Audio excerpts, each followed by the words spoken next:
después que se den los lineamientos de participación. Ya están emitiendo.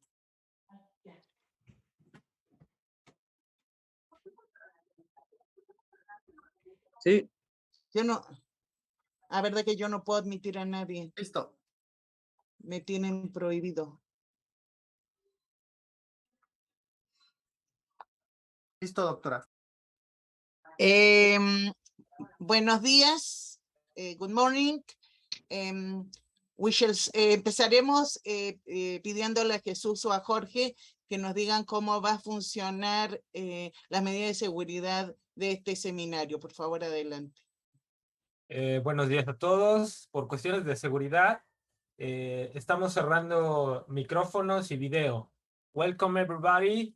For question of security, we have off the video and the mic.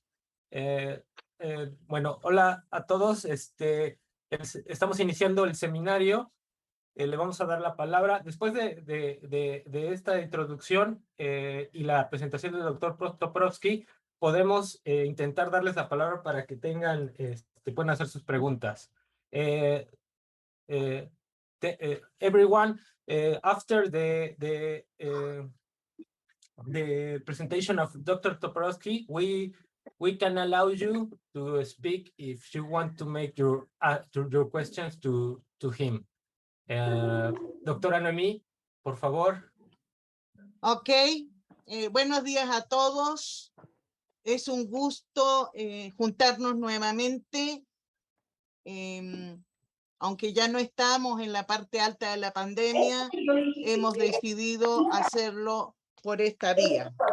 En este contexto damos apertura al seminario Reestructuración del Capitalismo en los países en desarrollo, el papel de la inversión extranjera y de las grandes corporaciones. Recordamos que este proyecto es parte del proyecto de investigación PAPIT, la movilidad del capital en el siglo XXI, una mirada a las instituciones y mercados de América Latina, coordinado por Jorge Bustamante y la que habla. Este es el primer seminario que hacemos en el contexto del proyecto PAPIT que inició en 2020 y termina este diciembre.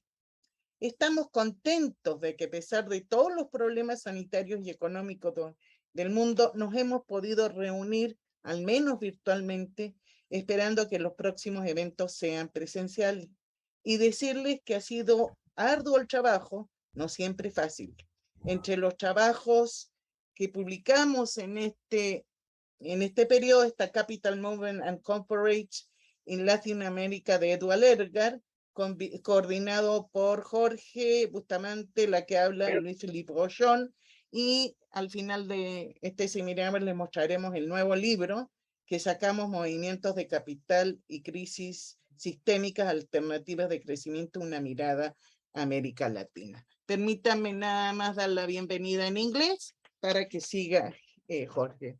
We're very happy to open the seminar Capitalism Restructuration in Developing Countries, the function of foreign investment and big corporation, which is part of a research project by PAPIT UNAM called Capital Mobility in the 21st Century, a glance to institution markets in Latin America, coordinated by Jorge Bustamante and myself.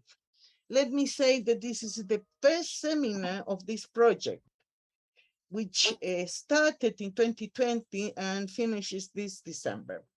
We are happy to have this seminar, although we would have liked to make it in person and not virtually, but as conditions are, it was the best possibility to run well this seminar.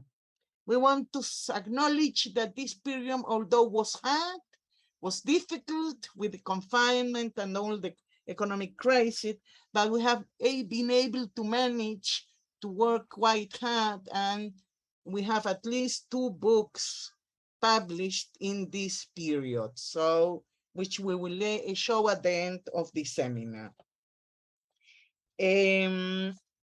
I would like to introduce Jorge Bustamante, my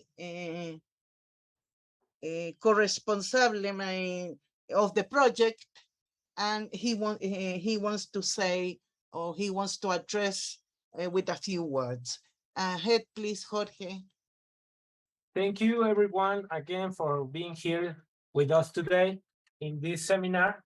You know that this seminar is divided in 3 days, starting today. And I would like to give you the word to Professor Lorena Rodríguez, that is the Secretary of the Faculty of Economics, that is going to do the opening of this main event. I would like to say this in Spanish. I'm going to switch to Spanish.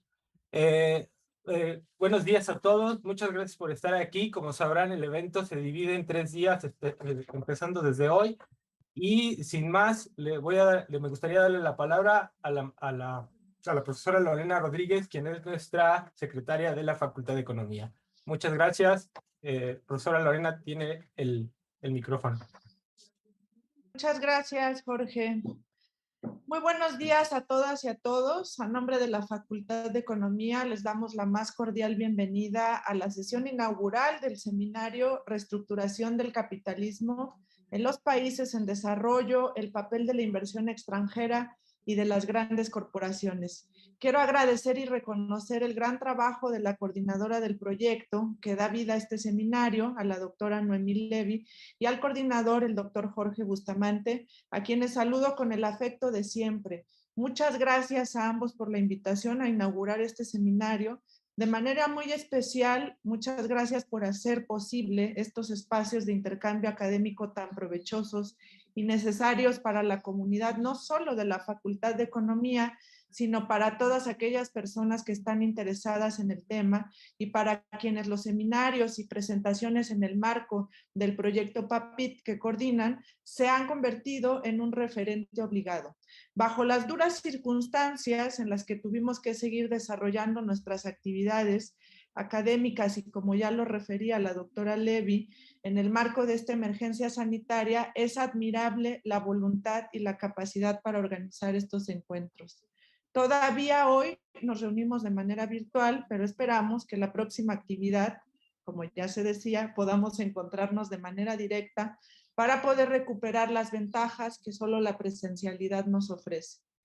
A lo largo de las 3 jornadas en las que se desarrollará el seminario, tendremos la oportunidad de escuchar 3 conferencias magistrales, una a cargo de la doctora Hopkins, otra a cargo del doctor Smithin y la del día de hoy a cargo del doctor Toporowski, a quien le damos la bienvenida una vez más a esta que es su casa, la Facultad de Economía.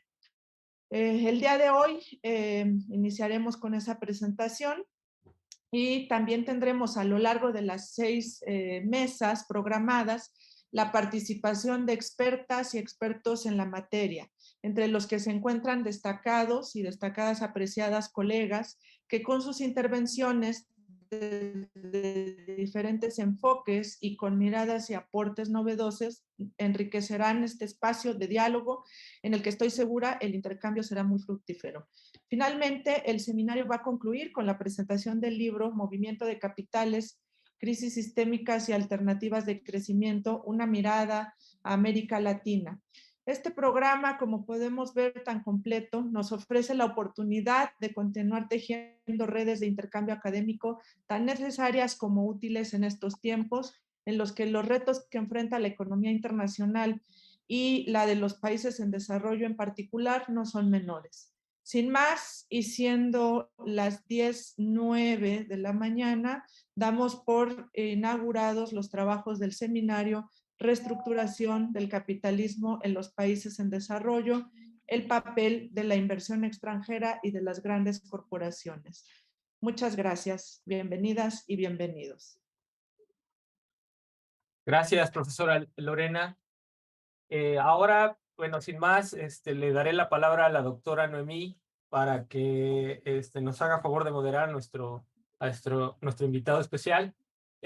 Thank you, Professor Lorena, for this marvelous opening.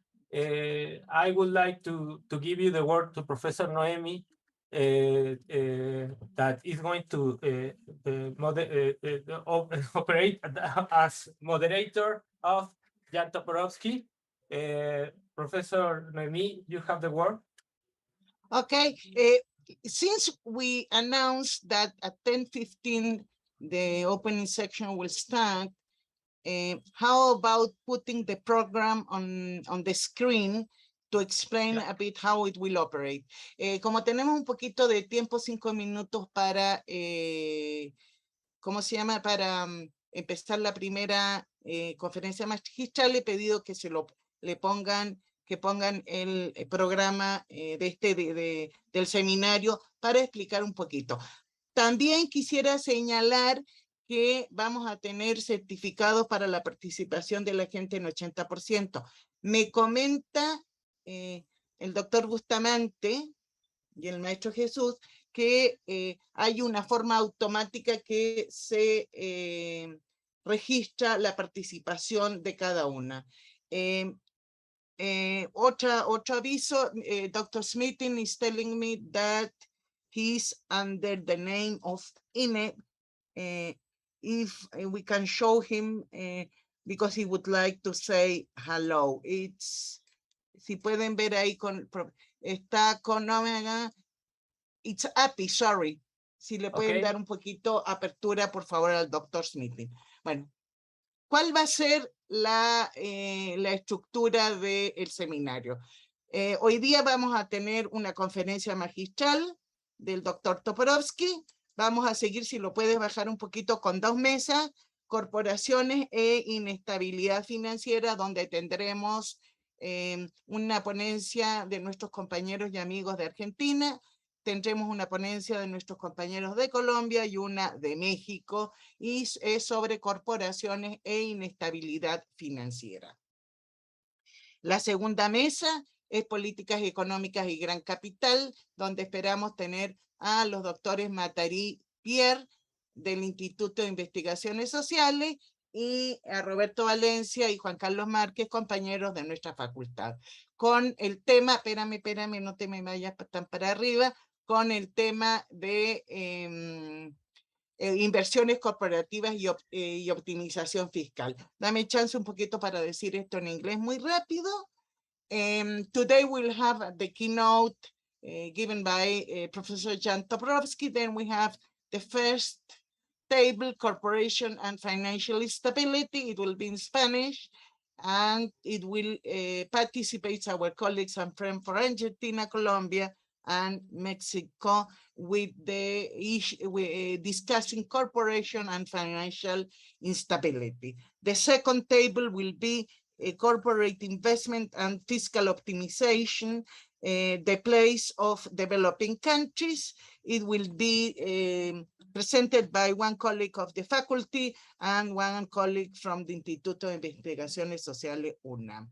The second day, el segundo día, perdón, empezaremos con la conferencia magistral del profesor John Smithin, colaborador de hace mucho tiempo, lo conocemos al menos 20 años, Capital Flows, Exchange and Rate Dynamics, and Foreign Debt Position in Sovereign Monetary Systems. And we will have 2 tables, financialization and subordination, financialization and subordination, and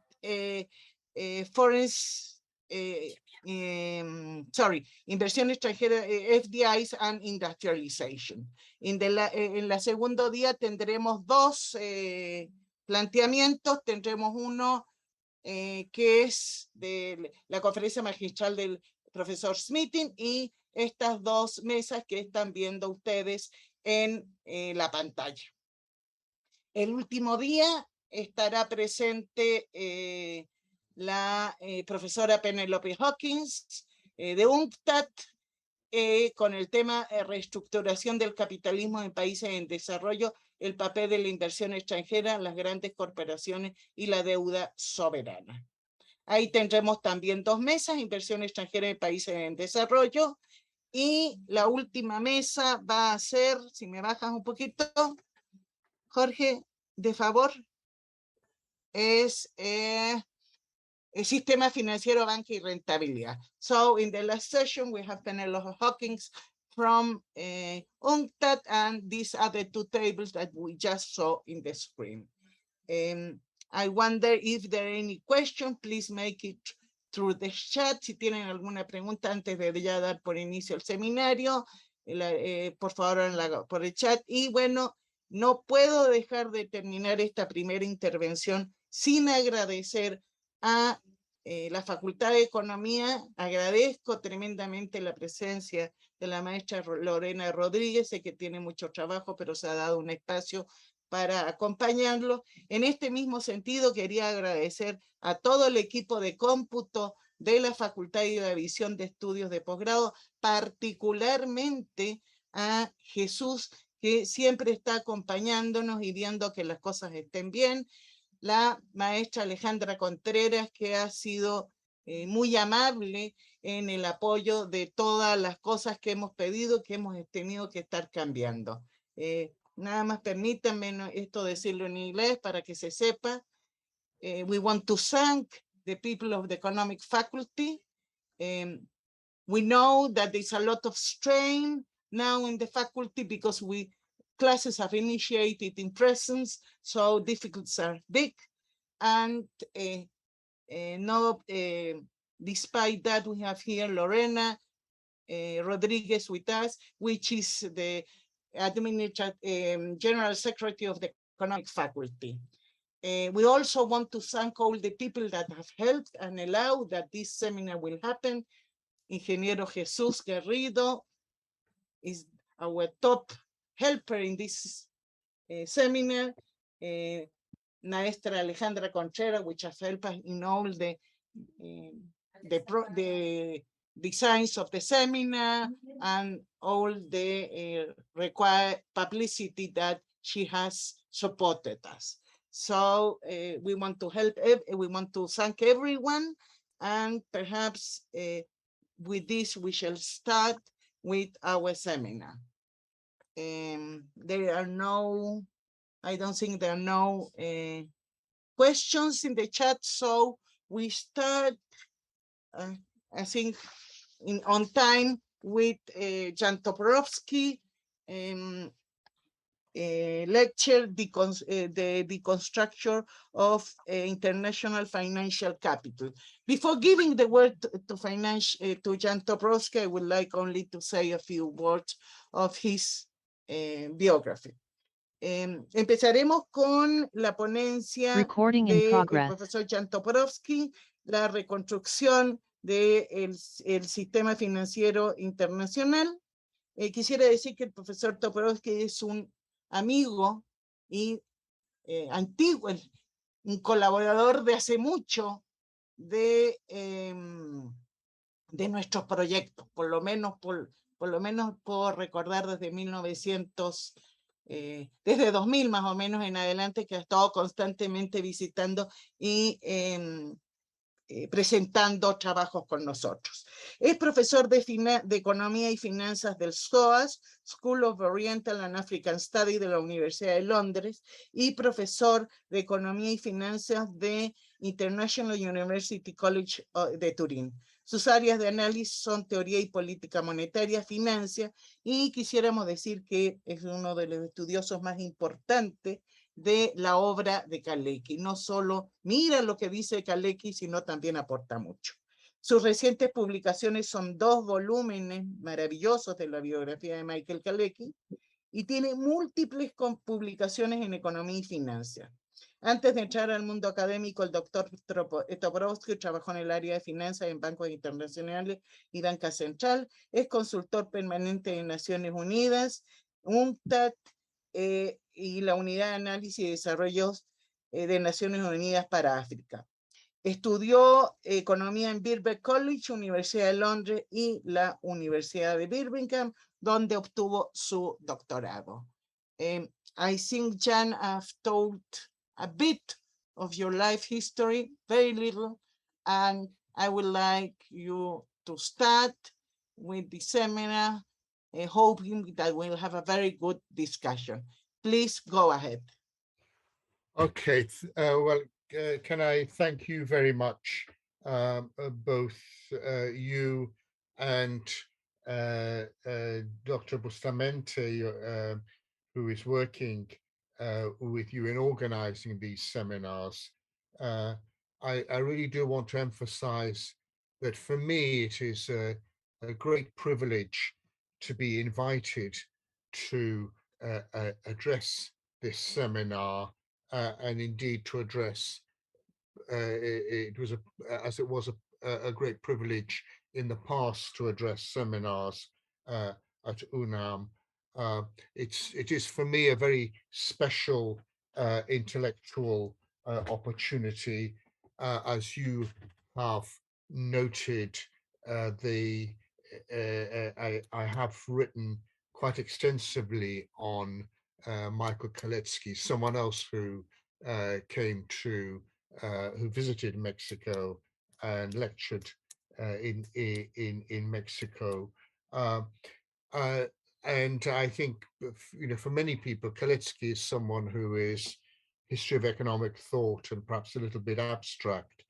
And for me, it's certainly a certain history, albeit one that I think is very relevant. But for me, these seminars, these opportunities to discuss with you and your students and people who attend your discussions, these have always been a great intellectual opportunity that has brought me back to some extent into the real world and reminded me very much of contemporary problems and issues in the economics of the present day. So I want to thank you very much, and maybe see if I can start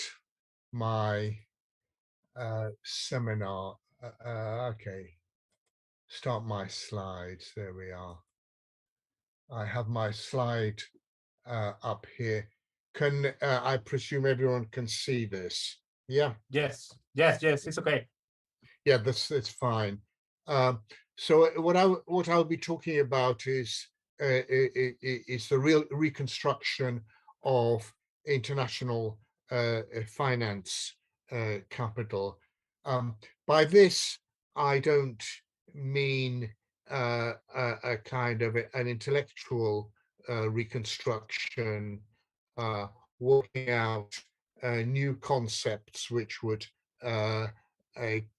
taken together provide us with some concept or theory of international finance capital. I want to talk about something today much more down to earth, or much more actual, something that's going on in real time, and that is the way in which in the capital market reconstructs finance capital on a continuous day-to-day basis. Let me give a brief summary of what I mean here.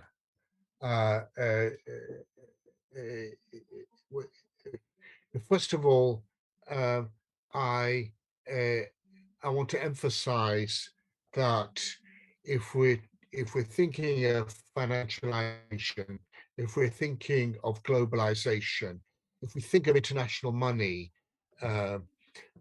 which will be discussed further in these seminars, we cannot do this without understanding recent trends and activities in corporate finance, seeing how these affect the trends that we're talking about. In many respects, a lot of the discussion around international finance concerns some idea of comparative returns at the margin, whether these be portfolio rebalancing or arbitrage in international finance or between different economies.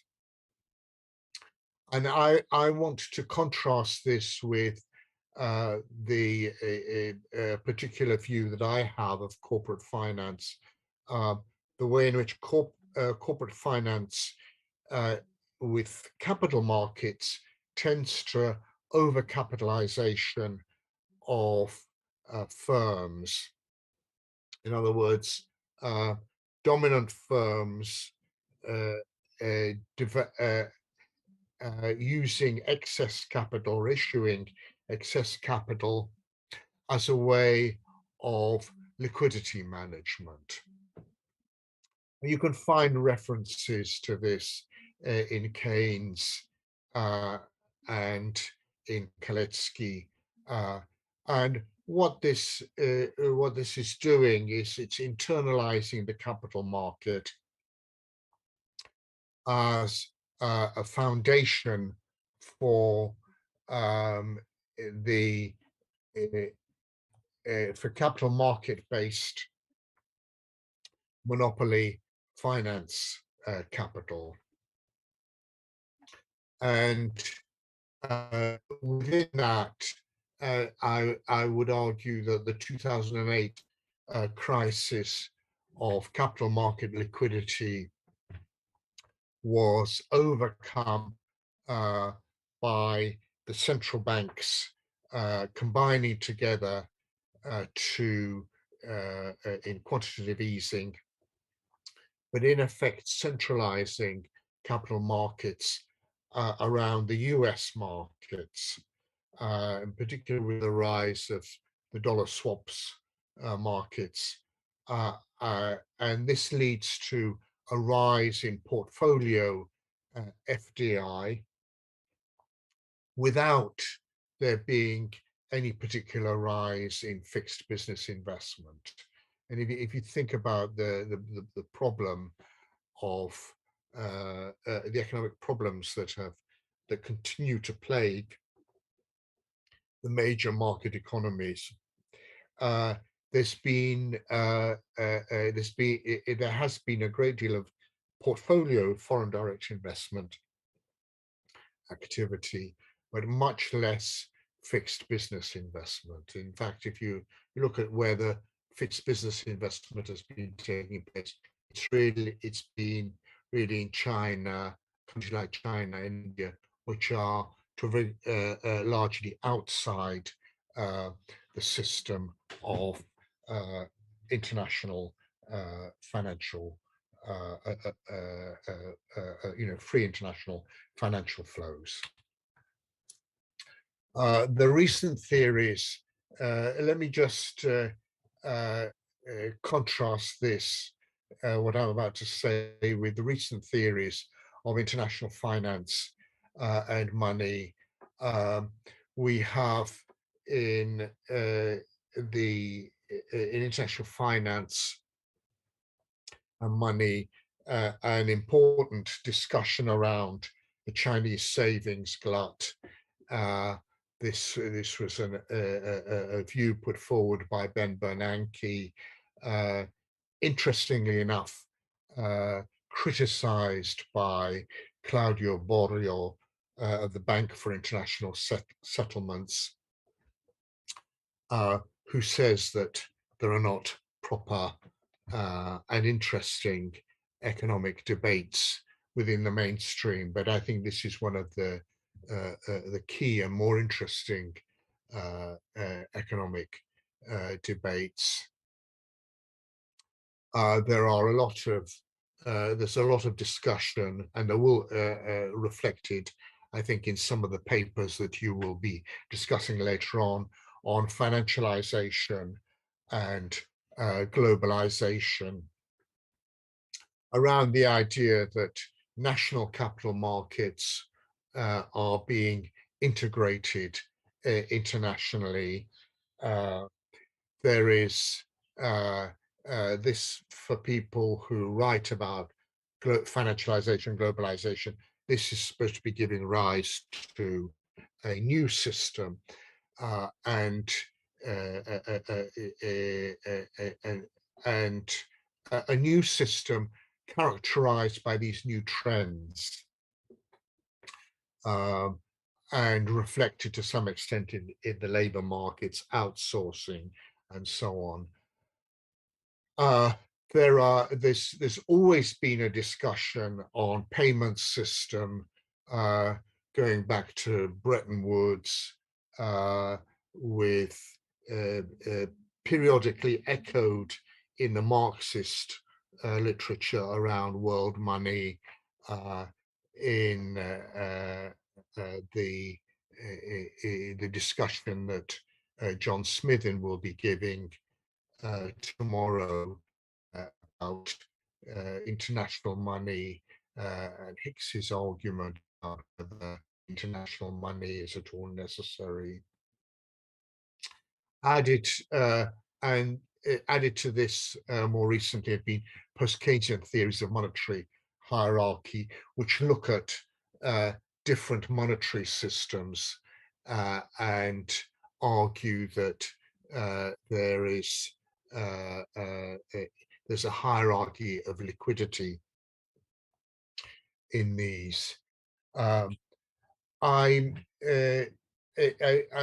to argue really that they are somewhat abstracted, that what comes out of these discussions is a somewhat abstracted view of money and finance.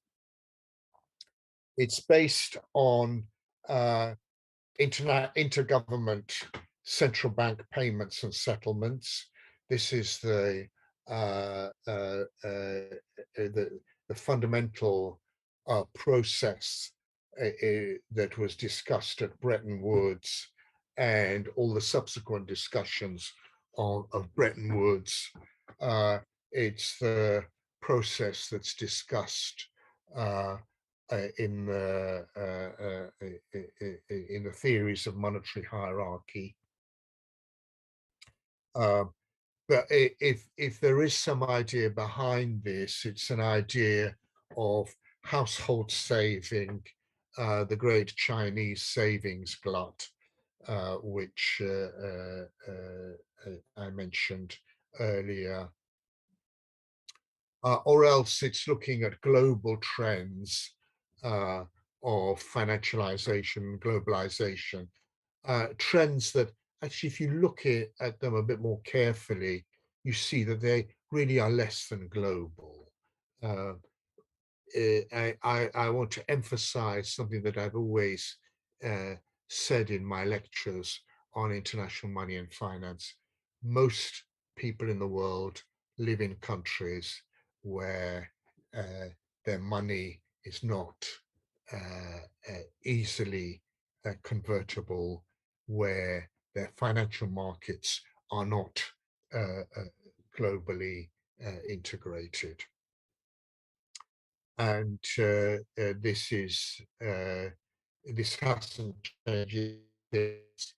It's being made more complex and more restricted in the present situation of the war in Ukraine and sanctions by Western governments.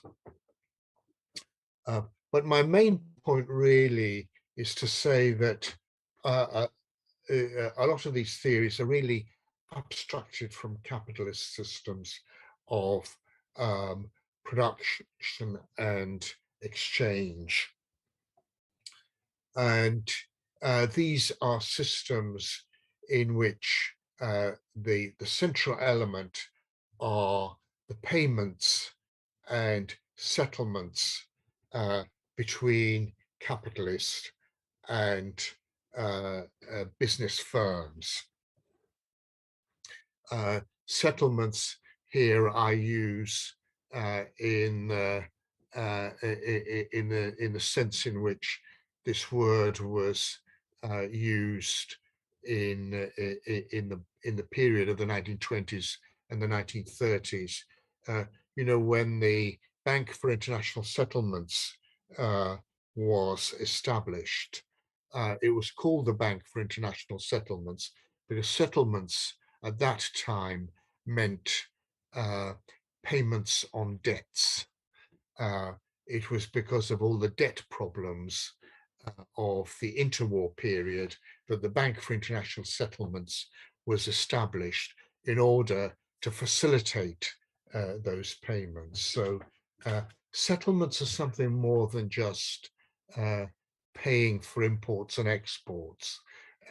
They are the payments in the financial circulation of money, payments on debts, and they, I want to emphasize, they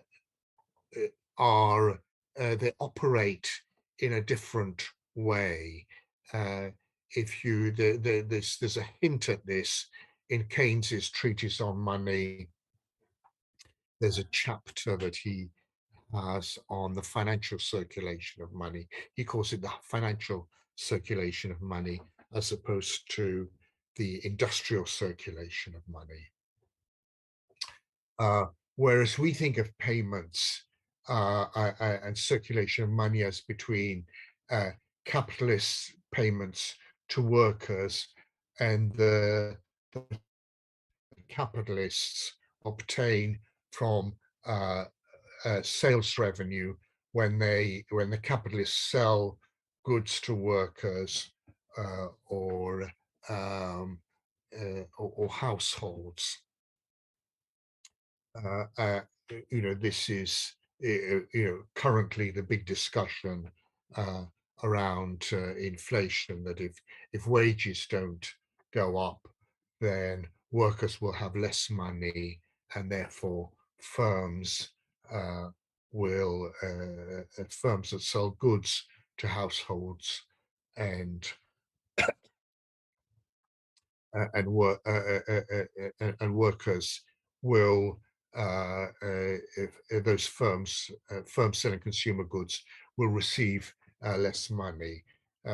In fact, they won't, but this is something else because of debt. But I don't want to go into that feature. What I want to emphasize is that why are intercapitalist payments important? And I want to have, and this is because it's the intercapitalist payments that are the result of capitalists paying for their own consumption and paying for investment. These are payments that capitalists make directly to other capitalists. And why are they important? Well, they're important because it's through this that firms can make a profit. It's through this that you have a monetization of profits. Firms, as Keynes and Kaletsky noted, firms cannot make a profit from selling more to their workers, or at least if they do, it's at the cost of some other firm. Firms can only make a profit, net firms as a whole can only make a profit if they sell to each other. And ultimately what this leads to is an idea that international money and finance are a family matter of capitalists. And where do I get this phrase family matter? this is in Rosa Luxemburg in her anti-critique, her response to the Marxists who criticized her her book, The Accumulation of Capital. She refers to the fact that settlements between capitalists or between firms are a family matter. Some that the business and capitalists themselves decide the terms on which they will make these payments, or the terms on which these payments are acceptable. And I want to highlight the fact that this is this is very different from a concept of money and finance as policy choices of governments, or the state money theory that to which Keynes adhered. I want to emphasize that I'm not saying that the state doesn't have an important say in this matter, but that ultimately what money is about is what money and finance are about is about arrangements within the family of capitalists. They have to agree how that operates, and hence the importance of confidence and expectations in monetary or credit arrangements. Yeah, you find a lot in Keynes about expectations because they are supposed to drive investment, they are supposed to drive set the terms under which speculators agree, come to a market consensus on prices in the capital market. But in the end, it's something broader than just what happens in the financial markets. Whose confidence and whose expectations? It is the confidence and the expectations of business, or as I shall argue, the confidence of the key capital groups in the economy. Let me mention something else from that discussion around Keynes, Kalecki, Luxemburg. Kalecki distinguished between the things that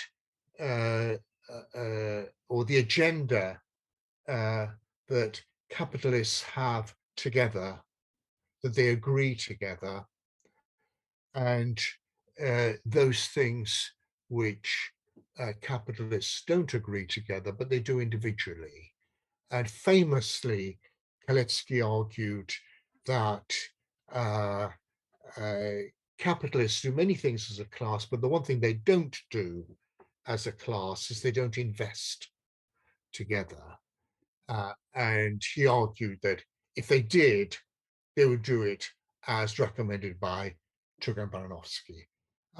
And he then, in his famous 1943 paper on political aspects of full employment, he referred to the fact that the social function of the doctrine of sound finance is to make the level of employment dependent on the state of confidence. So you already have one item on Kalecki's family agenda of the capitalists, and that is sound finance. The capitalists themselves have to agree among themselves what is sound finance and what is what is sound government policy and what are sound monetary arrangements. So let's go into this.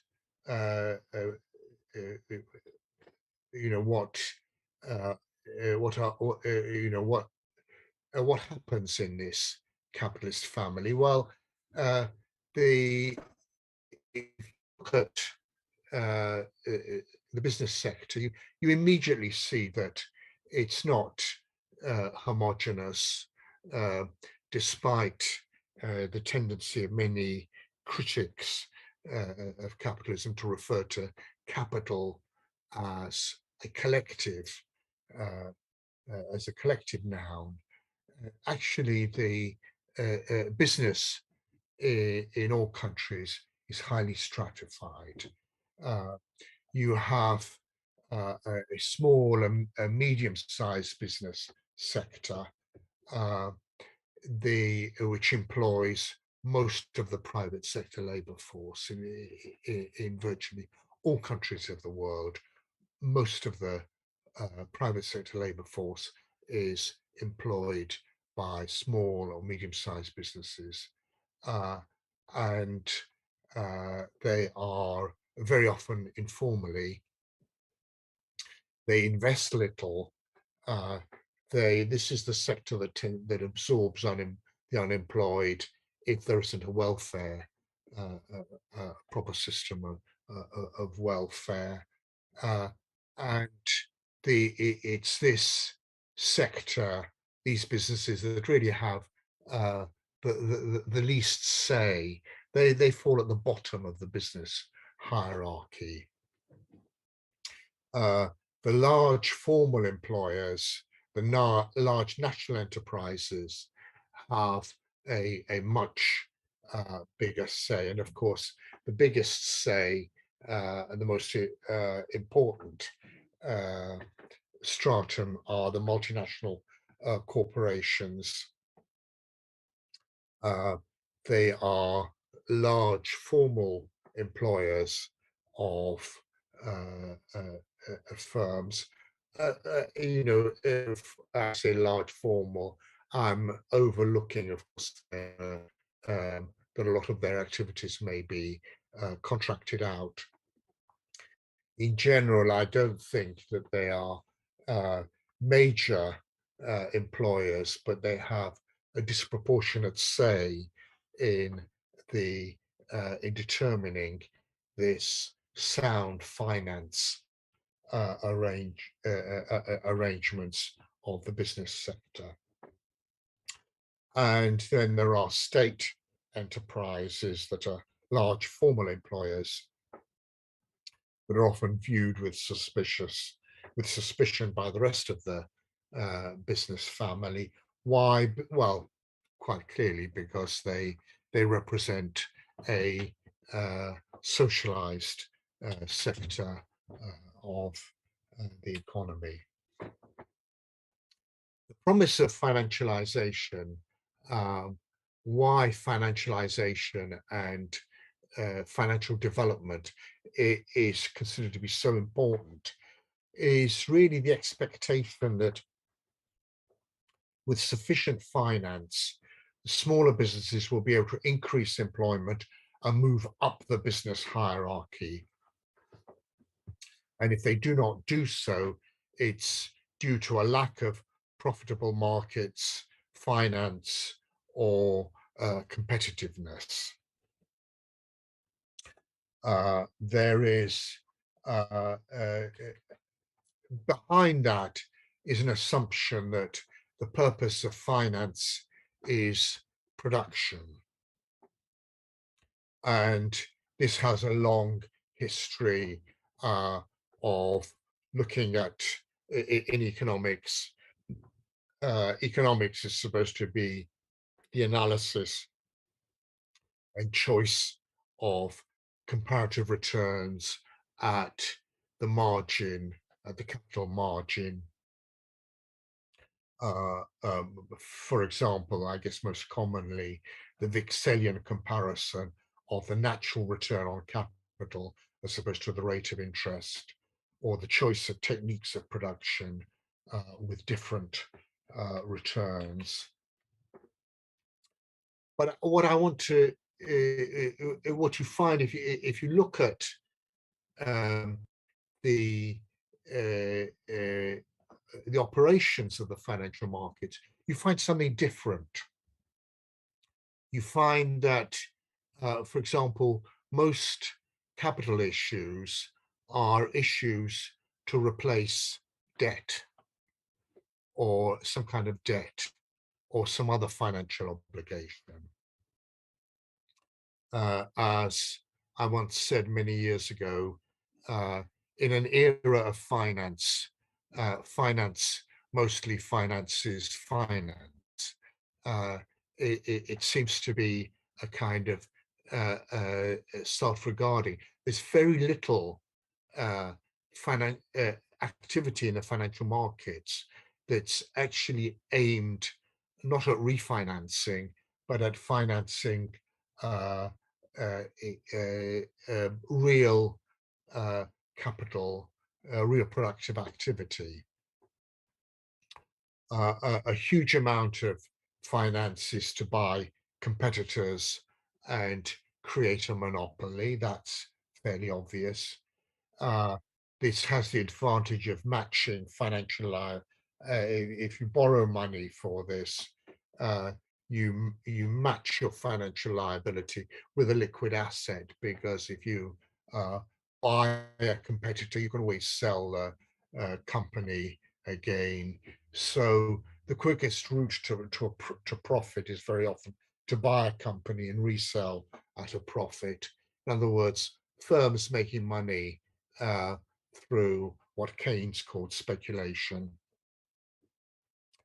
And the result is that the capital market does not finance productive activity, but is a market for corporate control.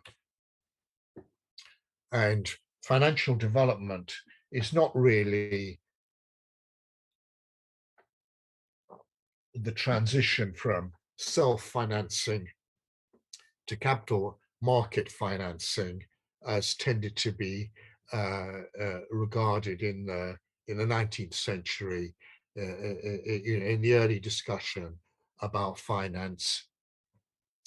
But it's actually the endless reconstruction of balance sheets between holding company structures that are set up to ration liquidity among associated companies. If you look at most medium-sized companies, let's say in Mexico or any other emerging markets, they're organized in holding company structures like this,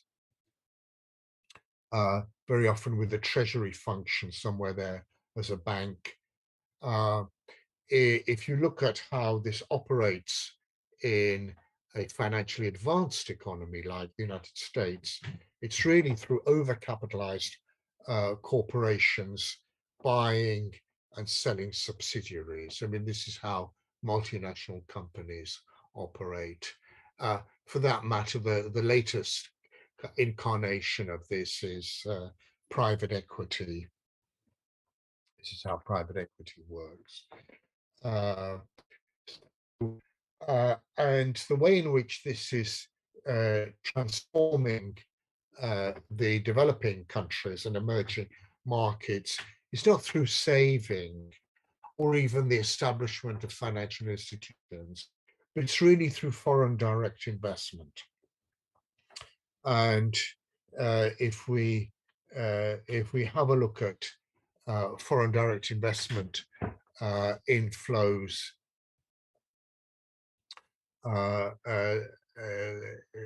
let's say global inflows by types of economies, there you can see foreign direct investment over the last nearly actually over the last 15 years or so, there's been, you can see the impact of the 2008 crisis, the recovery from this up to 2015, and then a slight decline again, and then a falling away with COVID. Now, one of the, and no doubt, this continues, particularly now with the war in Ukraine and sanctions. If you look at most of this is really through FDI flows through developed economies.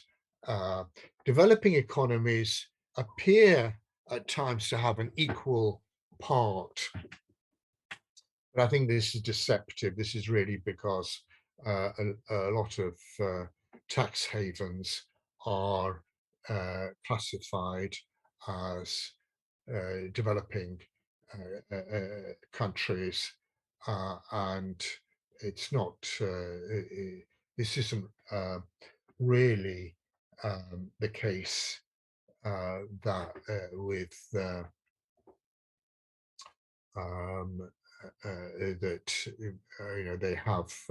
they have proportionally similar levels of foreign direct investment.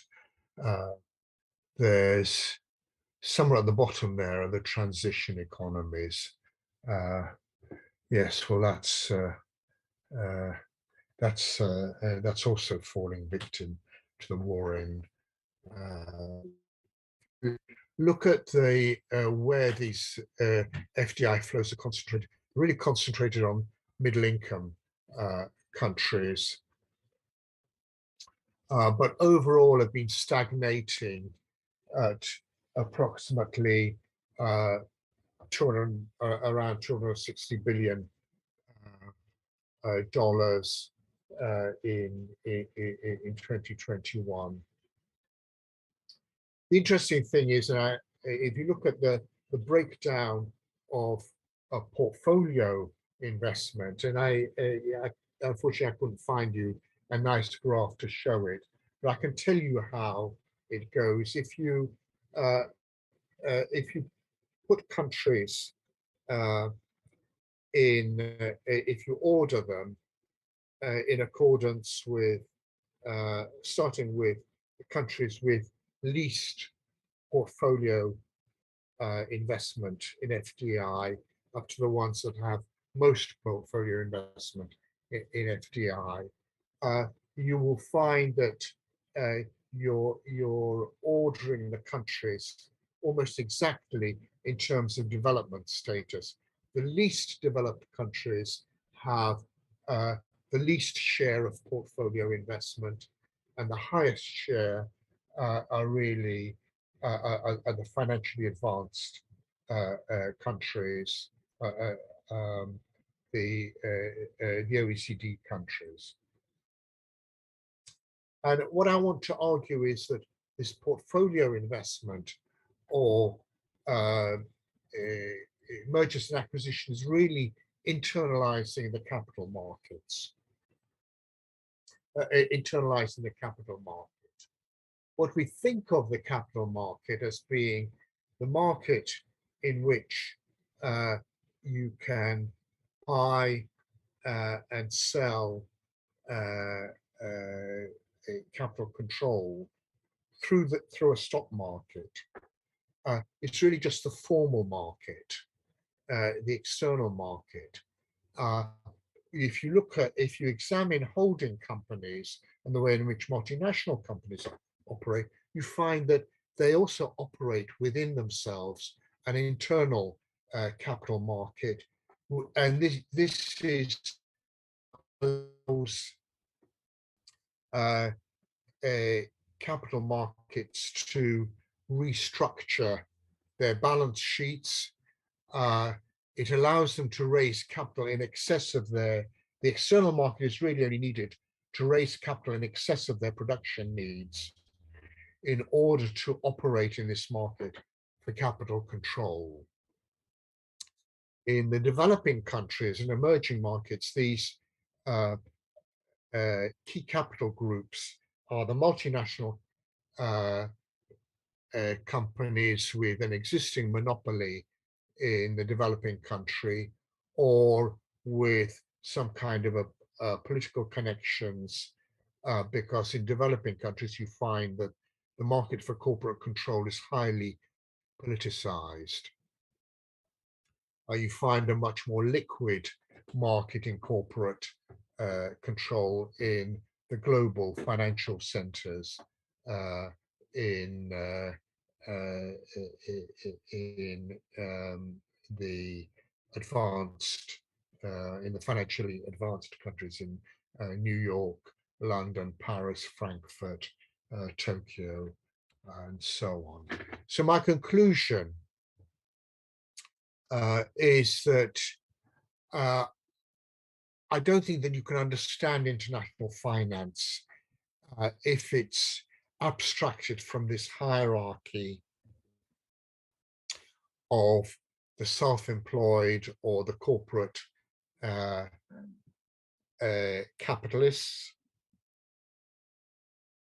International finance is not something that's abstract, like in, for example, in Mundell Fleming, or the interest rate parity ideas that they move along with interest rate differentials. International finance has to be understood as a part of a system of regulating liquidity through holding company structures, and through profitable opportunities in the market for corporate control, created by the liquidity in a functioning capital market. And this is why, when I said that the after 2008, when the central banks flooded capital markets with liquidity, that liquidity was used for. It was used for reviving the mergers and acquisitions markets. The domestic capital market, I don't think really that they have a development or an industrializing function. I mean, this I guess is my most controversial point. The liquidity, they have a liquidity regulating function that may be substituted inefficiently by holding company structures. Holding company structures, if you look at how they work in countries like Mexico or Turkey or South Africa, they operate to ration liquidity, make sure that the subsidiaries that need liquidity can get hold of it, very often by having a company that operates a kind of treasury function or a banking function among the subsidiaries of the holding company. Although this is usually frowned upon in, nowadays, it's most bank regulator, when I say most bank regulators that go to the Bank for International Settlements Committee on Bank Regulation, they tend to frown on banks that are owned by industrial companies, because they view that as those banks as being less than independent, not making independent judgments. But nevertheless, you can find this kind of function happening even in corporations like General Electric or Siemens in Germany. For state companies, liquidity in a domestic in domestic currency can be assured by appropriate discounting facilities. But state companies may have a problem if they borrow in foreign currency. So ultimately, I think domestic capital markets may be an effective instrument for regulating private sector liquidity through central bank sterilization operations. This is, and I do believe that central banks should regulate private sector liquidity more carefully through sterilization operations. But really the capital market has no real function, but a financial one. And I think this is the case with the international financial system. By the way, I should say that a lot of my remarks, a lot of what I've said really extends some of my arguments in my book on Kalecki's monetary theory, which came out earlier this year with Oxford University Press, Interest and Capital. And if you want an entree into that, this argument that the ultimate purpose of the international financial system and the financial systems in general, is to maintain financial payments between businesses. That is that really comes from that book. So if you want more on this, I would recommend you to read that book. So I'll finish there. Thank you very much again for your attention. I hope you found this interesting. Let me see if I can, oh yes, stop sharing. Okay, we have, Noemi, do you want to go through all these questions? Well, there are certainly your presentation has aroused a lot of a lot of questions. Let me make 3 or 4 points, and you just look at them, perhaps. Well, I can see the ones in English. Yeah, and we have. No. I think Jorge has translated them into English, so he Okay. can put it in the. I have another one. So, I can put it in the chat for you. Okay. So let me give a few ideas. Permítame dar algunas ideas. Nuevamente tenemos una charla muy provocadora del profesor Toporowski, donde nos habla del mercado de capitales. ¿Qué pasó después de 2008? La inversión extranjera directa y su papel fundamental después de la crisis. ¿Qué está pasando en las grandes corporaciones después de esta crisis? También es una gran pregunta. Y la pregunta fundamental que él hace es cuáles son las limitaciones o qué papel juega el mercado de capitales. Y la importancia del financiamiento. Realmente sí, el mercado de capitales, y creo que esto es lo más provocador, sí es realmente un mercado que promueve la industrialización. Yo creo que alrededor de estas preguntas